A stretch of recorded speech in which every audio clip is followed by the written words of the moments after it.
Hola, eso fue todo para el módulo 3, dibujo de personajes.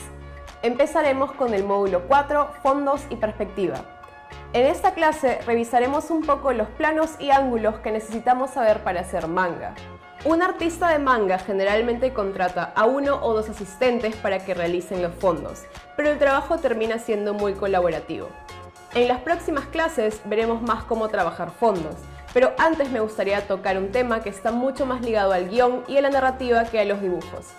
Saber qué plano y angulación vamos a usar para una viñeta es crucial y deberíamos planificarlo paralelamente al guión. Es necesario porque los planos y ángulos tienen atributos que pueden modificar o potenciar el contenido de una escena. Por ejemplo, poner a un personaje en picado o contrapicado cambiará dramáticamente la lectura emocional de una escena. Un plano general o un plano medio también modifican el mensaje y la función de la viñeta. Empecemos por repasar los encuadres. Son definidos por la distancia entre la cámara y la imagen que queremos capturar. El gran plano general es el plano descriptivo y alejado de un escenario. Normalmente se utiliza para escenas de establecimiento, para darle importancia a una locación. Tradicionalmente no involucra personajes, generando escenarios grandes, dramáticos y asolados. El plano general es una versión más cerrada donde uno o varios personajes aparecen en este escenario. También sirve para establecer una escena, pero genera menos dramatismo que el gran plano general. Puede utilizarse para ubicar o contextualizar el personaje e incluso resaltar la pequeñez del personaje frente a un panorama emocional. Al plano entero también se le llama plano figura o plano general medio. Se captura la figura total de uno o varios personajes. Luego tenemos el plano americano o 3/4, que es similar al plano entero pero más cerrado, en donde se captura desde la cabeza hasta las rodillas de un personaje. El plano medio es similar al plano entero y americano, pero incluso más cerrado, donde se captura el personaje hasta la cintura. Luego tenemos el primer plano. En el caso de la figura humana, capturaríamos la cabeza y los hombros nada más. A esta distancia la cámara ya tiene una intimidad y confidencia con el personaje, así que es común que se use para personajes en momentos de importancia emocional. El plano italiano o primerísimo primer plano es el plano más cerrado de todos. Es un acercamiento dramático al rostro. Su propósito primario es resaltar un peso emocional severo en la imagen, aún más que el primer plano. Y el plano detalle sirve para mostrar un objeto o característica de vital importancia a una distancia muy corta. Estos diferentes y simples encuadres pueden verse cargados de significado dependiendo de la angulación de la cámara. Revisemos este segundo e importante criterio. Podemos resumir los diferentes planos por angulación en este gráfico. El primero es el plano cenital.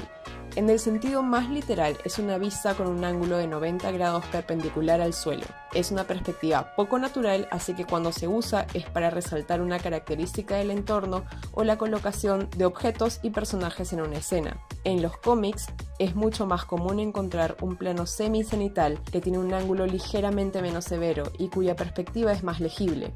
En la industria del cómic, un nombre frecuente para esto es punto de vista de pájaro. El plano picado es cuando la cámara graba por encima de los ojos de un personaje. Lleva una carga emocional evidente porque al estar sobre el personaje hace que se le vea inferior, inocente o frágil. El plano frontal, la cámara está a la altura del personaje, también se le llama plano normal o plano neutro porque no aporta un significado adicional a su contenido.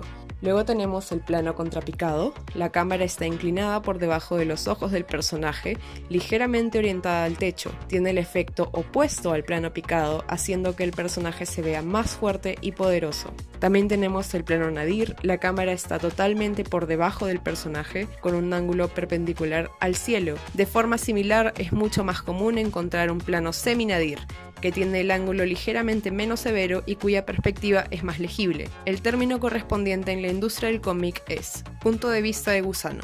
Finalmente tenemos el plano holandés, también llamado plano aberrante. La cámara está inclinada sobre su lado, consiguiendo un efecto de inestabilidad y dinamismo. Es una excelente forma de aportar más emoción a una escena simple. Adicionalmente podemos enlistar una última división que podría ser tal vez la más interesante. Una escena puede verse afectada por el punto de vista. Tenemos el plano objetual, donde la cámara se sitúa en el punto de vista de un objeto o un personaje que está siendo observado. Luego tenemos el plano subjetivo. La cámara muestra lo que el protagonista ve, como si nosotros estuviéramos en su lugar. Es una imagen poderosa, usada para vincular al espectador y al personaje emocionalmente. Y por último tenemos el plano semisubjetivo, al que también se le llama plano dorsal. Nos muestra qué ve el protagonista, pero incluyéndolo. A diferencia del plano subjetivo, nos hace sentir excluidos de la escena. Es usual que nos muestre el personaje de espaldas o por sobre el hombro. Luego tenemos el plano escorzo, incluye 2 o más personajes que están interactuando.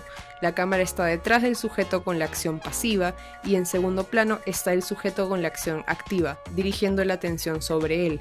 Y por último, 2 puntos de vista menos comunes son el plano indirecto, que es cuando vemos a un personaje a través de un reflejo, y el punto de vista subjetivo voyeur, cuando vemos al personaje a través de un objeto mediador, como el agujero de una pared, binoculares o incluso una cámara o teléfono celular. Entonces, estamos listos para escoger apropiadamente nuestros planos y ángulos. Esto será muy útil durante el módulo de guión y storyboard que viene más adelante. En la siguiente clase revisaremos cómo utilizar puntos de fuga para construir perspectiva en nuestros dibujos. Nos vemos ahí.